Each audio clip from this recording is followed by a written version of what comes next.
மேஷ ராசி நேயர்களுக்கு இந்த சிவராத்திரியில் நமக்கு இந்த சிவராத்திரி திருவோண நட்சத்திரத்தில் கூடிய புதன்கிழமை அன்று நமக்கு இந்த சிவராத்திரி வருது.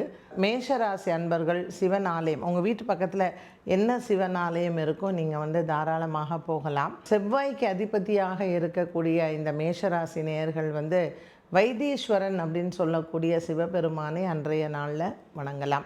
ஸோ முடிஞ்சால் நீங்கள் வைத்தீஸ்வரன் கோயில் போயிட்டு அங்கே அந்த சிவராத்திரியில் அந்த சிவபெருமானுக்கு வில்வ இலையை வாங்கி கொடுத்து அர்ச்சனை பண்ணுங்கள்.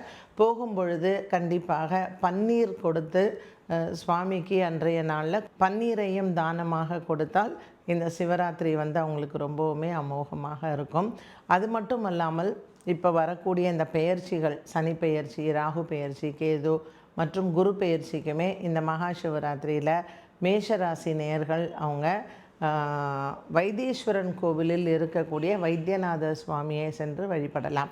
இல்லை உங்கள் ஊர் பக்கத்தில் ஏதாவது வைத்தீஸ்வரன் கோவில் இருந்தாலும் தாராளமாக அந்த சிவனை வழிபடலாம்.